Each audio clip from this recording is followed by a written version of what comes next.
All right, we're going to learn JavaScript events today, and JavaScript events, in my opinion, are really where JavaScript starts getting fun because you get to interact with the user as they interact with a page. So what an event is that's anything that the user does to interact with a web page. So if I were to click here, that's a click event.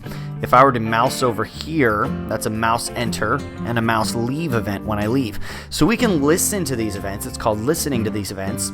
And we can react and interact with the user. So let's kind of get into what these events are. I'm going to show you, I basically have this add numbers here. That's basically a paragraph with an input called num1 and an input with the ID of num2. And then we have a paragraph with the ID of add sum. So it's probably clear what we're going to be building here is whenever they change add 1 and add 2, we want to create the sum. Yay, sounds easy enough.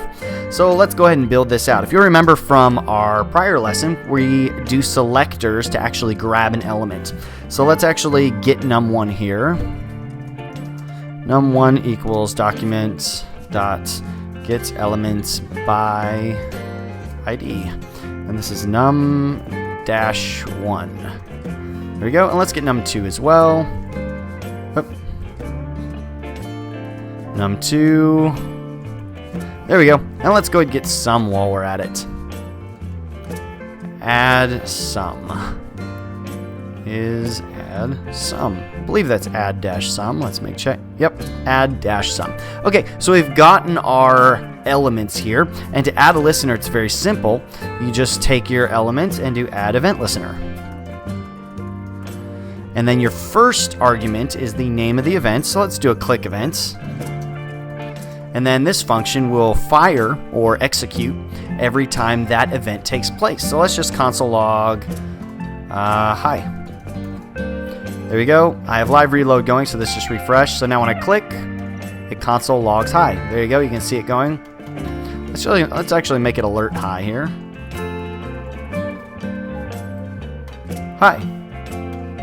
Hi. Okay, let's do some other events here. Let's do a mouse enter. So now whenever I enter it, hi, hi. Okay, how about a mouse leave? So I'm in, and I left, and then I get the hi. Some other events are focus, and that's going to be whenever I focus on it. There we go, that's a focus event.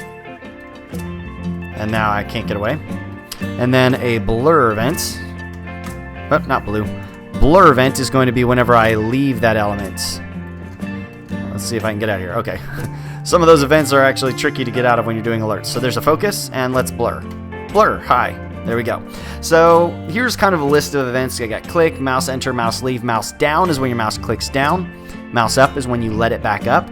A click is when the browser actually registers that you clicked. Because, you know, if you hold it down real long and then you let go, that's not going to register as a click. So click is only when it's fast enough to be a click. Mouse up, mouse move is when you're actually moving over it. It will actually send your coordinates of your mouse back. Key down, key up, those are actually your keyboard events. Blur and focus, we already covered them. Here's your full list of events, which I'll include in the description. As you can see, there are a lot of them. The ones you'll probably want to focus on are the mouse events. Some of these are called mouse events. And then some of them are called keyboard events. And those are the ones you tend to use the most. Where are those keyboard? There you go, keyboard events. These are the ones you're going to use the most. I'll put that in the description again. And let's actually get into building this little addition program. So what we want to do is we actually want to just add an input event, which is whenever anything changes in the value of our input. This will work all the way back to, I think, Internet Explorer 9. So on the input event, we want to do some addition. Now, it's generally not the best practice here to create a function. It's usually a better practice to insert a function that's been created here, like add. And then this is just going to do add. So whenever the input event fires, we're going to run the add function, which is created right there.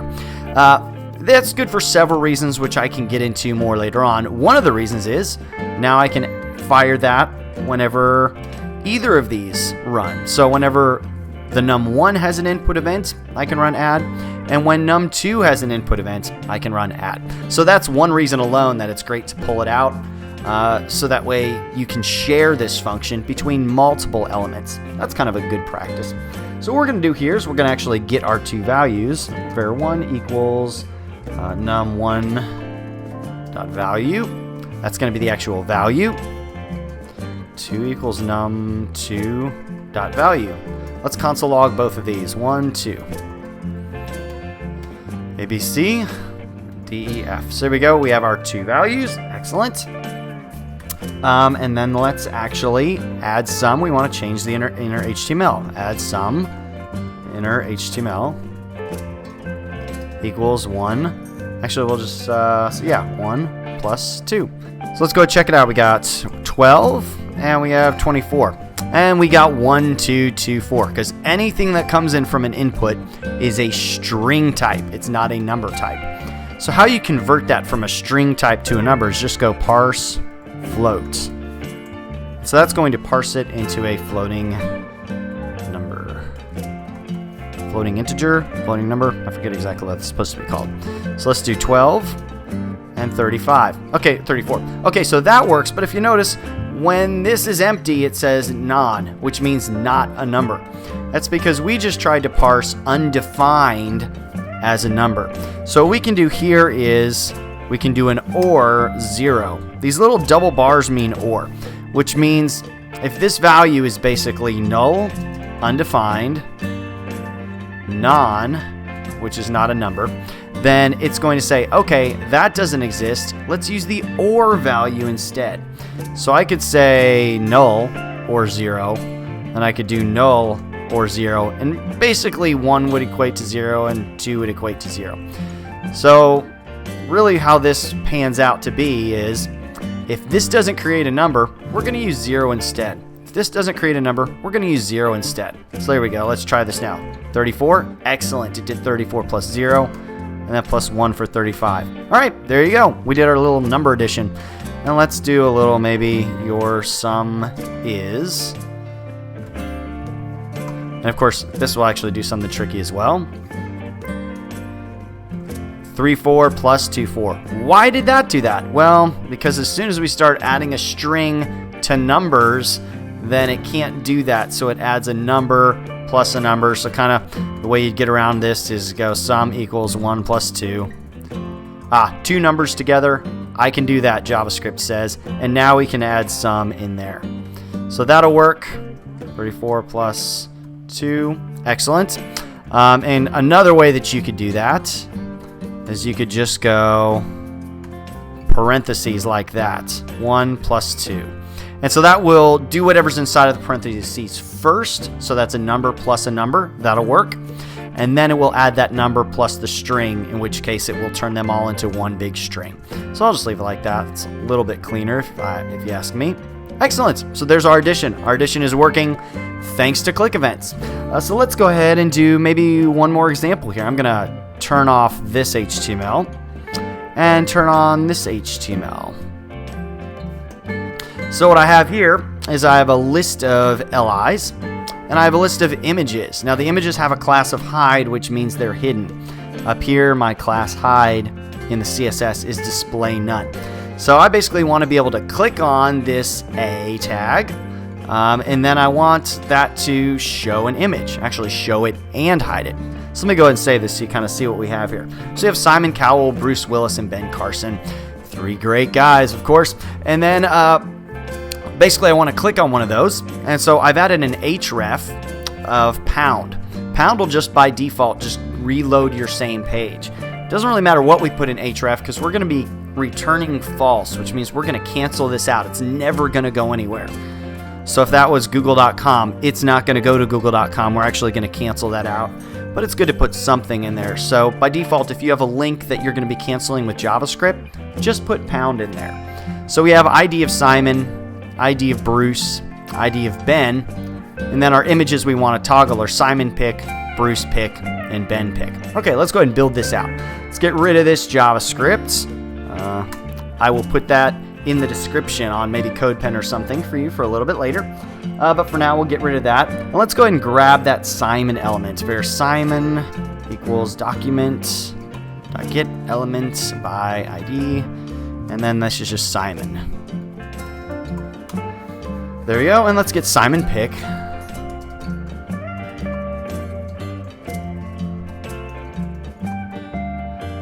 Simon dash pick, I believe, yeah. There we go. So when Simon is going to get an event listener, click function. So whenever Simon gets clicked, we're going to run this function. If Simon pick, class name. So if it has the hide class, then we're going to remove it.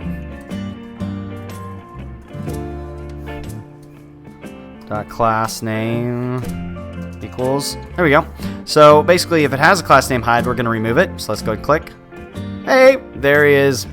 And then else, we're going to put it back on. So there we go. Now it's going to toggle. There he is. There he is. Okay, excellent. So now let's do the same thing for Bruce Willis and Ben Carson, and then we'll make this app a little bit cleaner. So let's get everything that says Simon and change it to Bruce. I'm using Sublime Text multiple cursors here. Sublime Text and a lot of text editors have this Control D or Apple D or Command D, I guess. That's going to automatically select all the same stuff so I can change it, which is awesome. We got Ben Carson. So Simon did that. Let's do Bruce. Let's find everything in here that's called Simon. Bruce. It just makes it so much faster to do this stuff. And then Ben. There we go. We should have all three. Simon, Bruce, Ben. Let's see what happens if I click a couple of them. Yeah, now they're both showing. That's something we can deal with a little later. Okay, so all three of them are in here, but I don't like this for a lot of reasons. One, this is a lot of almost identical code. There's this thing that coders talk about all the time called dry code. Don't repeat yourself. I almost said do not. Don't repeat yourself. DRY, dry code. This is not dry code because there's all this repeating. This is basically exactly the same thing as this, which is basically the exact same thing as this. That's a really bad idea. So we actually want to find a way that we can share all this.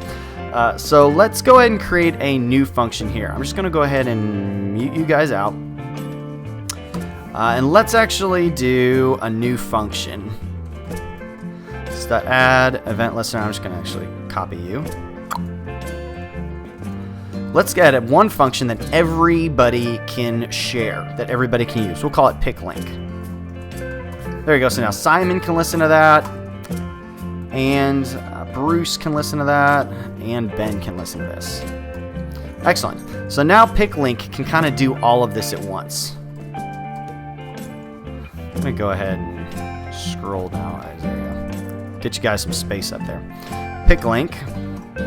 And then what we're going to do here is we're actually going to get it. One thing that's interesting about an event listener, let me go ahead and just console log this for you.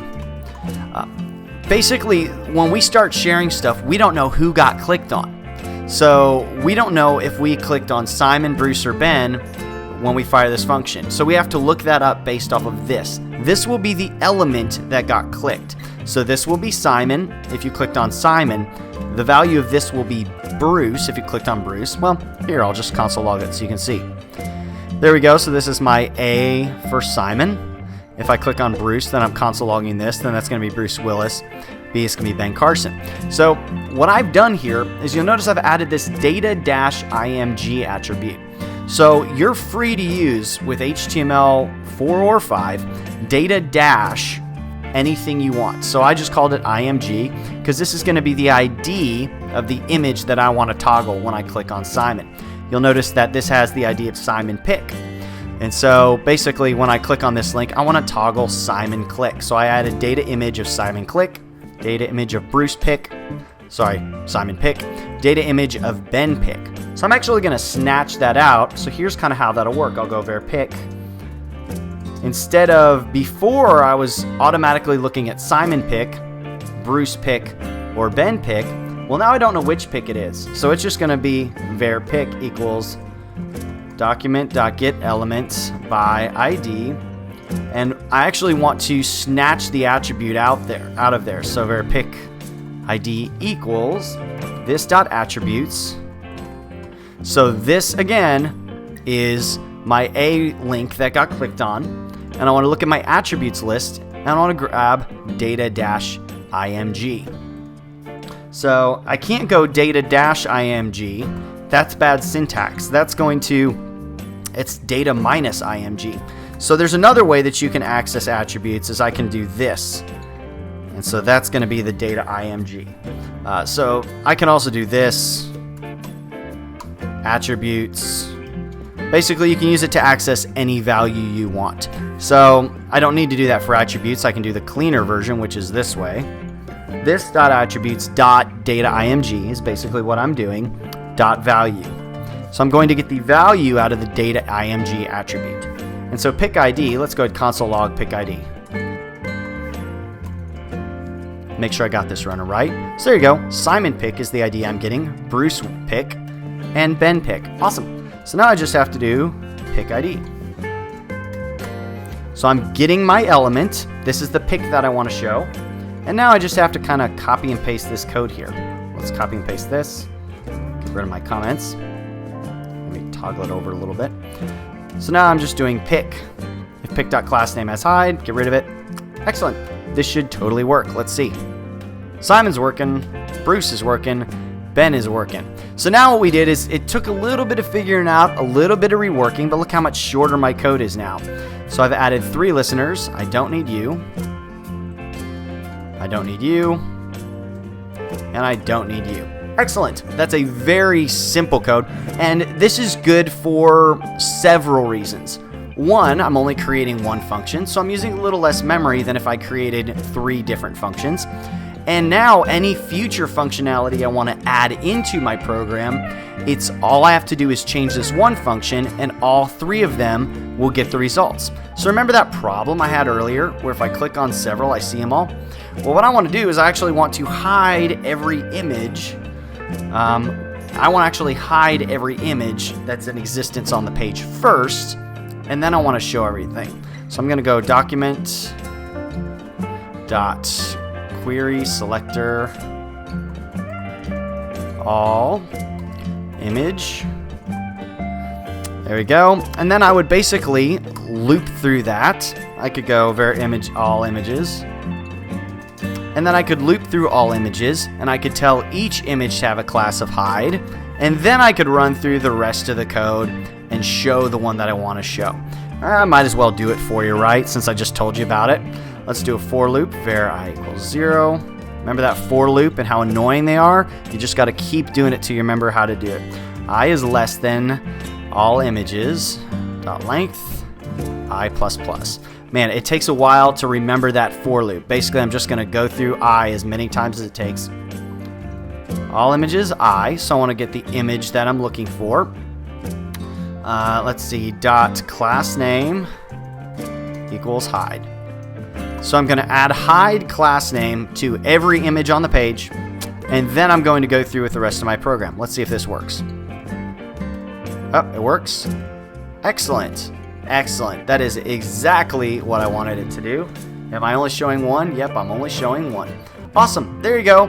That's JavaScript event listeners mixed in with some for loops and some selectors. That's kind of tying some stuff together for you. If it got a little complicated with this example, don't worry. Just mess around with your math example for a while. I'm going to post both of these on CodePen, and I'm going to put that link in the description. Have an excellent day.